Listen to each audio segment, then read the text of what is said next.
Hi everyone, I'm Carolina Monte and this is what's happening in Brazil. We start by updating you on the latest news from the country.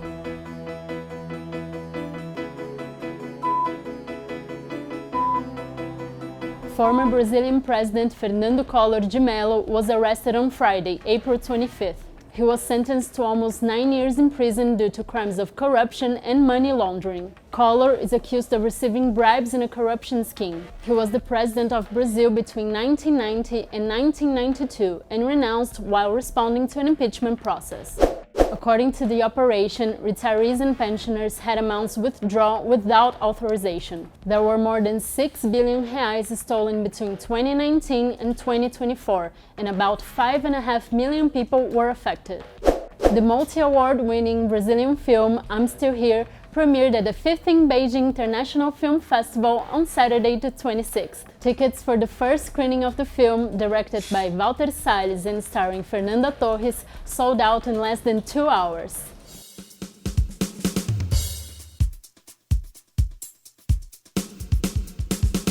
Despite the approval of the equal pay law last year in Brazil, inequality between men and women in the country persists. When considering black women, the situation is even worse. They gain half the salary of a white man for doing the same job.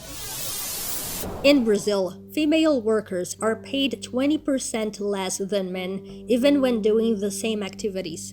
That's one of the conclusions of the third report on salary transparency released last month by the Ministry of Labor and Employment in partnership with the Ministry of Women. On the other hand, the report found a 40% increase in the number of women in the job market and a rise in the average payment of female workers between 2023 and 2024. A primeira coisa que chamou a atenção da gente foi... The first thing that caught our attention was the fact that between 2023 and 2024, 1 million new job positions were created. For companies, it generated more than 100 employees. Half of them were occupied by women. That's something important. The second thing we saw was the women's income increased. Rosane Silva, National Secretary for Economic Autonomy at Brazil's Ministry of Women, says that the advancements recorded prove the effectiveness of the equal pay law. A lei de igualdade salarial, a lei 14.000... The equal pay law is beginning to show its first positive results. It was the right thing for President Lula to do, and it was the right thing for the federal government to present the law regulation that companies need to show their salary reports for women and men. With it, we can measure the salary gap and build policies aimed at reducing the distance so that we can achieve full equality. Although reaching advancements in recent years, inequality has persisted, especially among black women. In 2024, they earned 47% of the salary of non-black men. In 2023, it was 50%. The technical director of the Inter-Union Department of Statistics and Socioeconomic Studies considered these figures absurd. It's absurd. It's unbelievable that we as a society don't look at a figure like that and say no, enough is enough. We have to mobilize society in a powerful way to transform this reality. The participation of black women in the labor market has been significant since transition from enslaved labor to wage labor. Black women have always been very present in the labor market. It just so happens that even throughout this period, since the beginning of salaried work in Brazil, there have been no policies that guarantee these women can access the labor market in decent conditions. To try to overcome this situation, the Equal Pay Act requires companies with more than 100 employees to publish transparency reports on their employees' salaries. A gente está num processo de We are in the process of giving space and assuring companies that our fight is not about fines. Our fight is about changing today's salary culture. We want all companies to stop, look at the situation of their workers, and understand that inequality is harmful. It doesn't help us to grow, let alone grow equally in a way that everyone walks at the same pace. Another serious problem that affects women is the double and sometimes triple working day. That's why it's necessary to develop care policies in addition to wage policies. As mulheres ainda são aquelas que têm a maior jornada na tarefa de cuidados, né? Women still have the longest working hours of care work. And what does this mean for their participation in the labor market? Firstly, women end up mixing periods in and out of paid labor market because they eventually have to leave it to dedicate themselves to care activities. The other issue is that women often have to do shorter hours of paid work to make it compatible with their care work.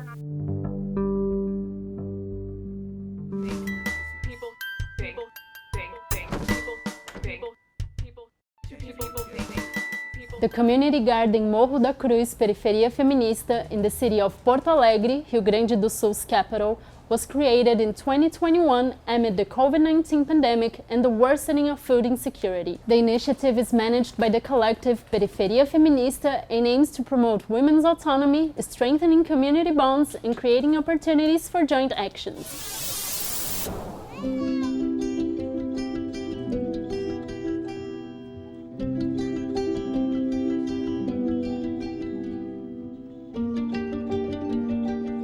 Plantar semente e semear, né, essa soberania alimentar, essa...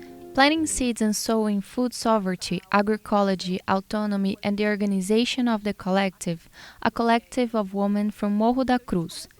The World March of Women and the Periferia Feminista collective are working daily, but there are also a series of organizations, groups from Porto Alegre, and national and international organizations that have fostered and continue to foster this transformation.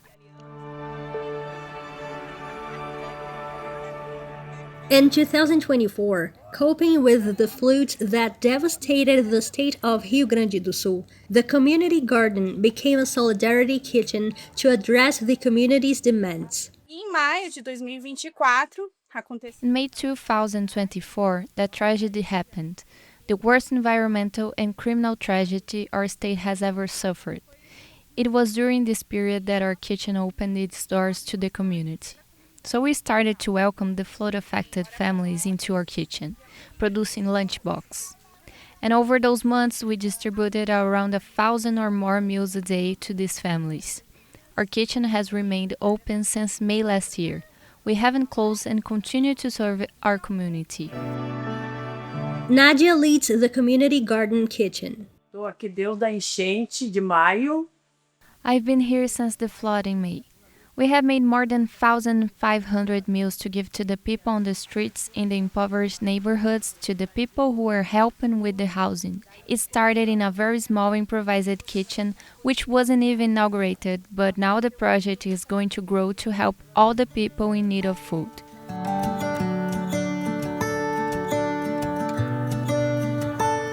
Many residents of Morro da Cruz neighborhood find a way to empower themselves through growing food while also guarantee fresh food for their families.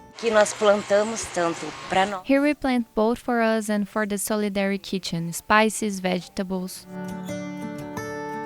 The community jointly maintains the community garden and the Solidarity Kitchen.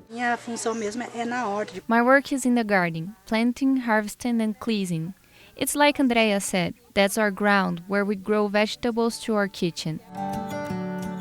As well as providing fresh vegetables and spices, the garden is a welcoming and safe space for the local community.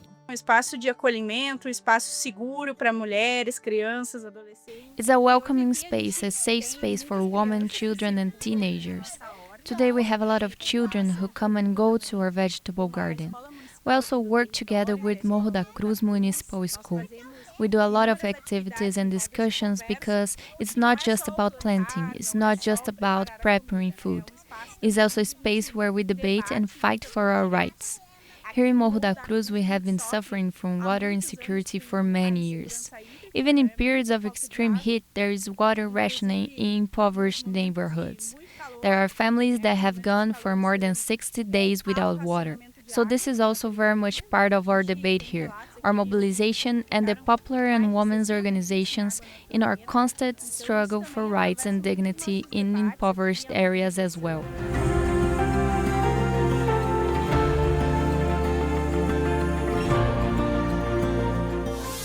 Did you like the show? So hit the like button and share it with your friends. Don't forget to subscribe to our channel to receive notifications. We'll see you next week.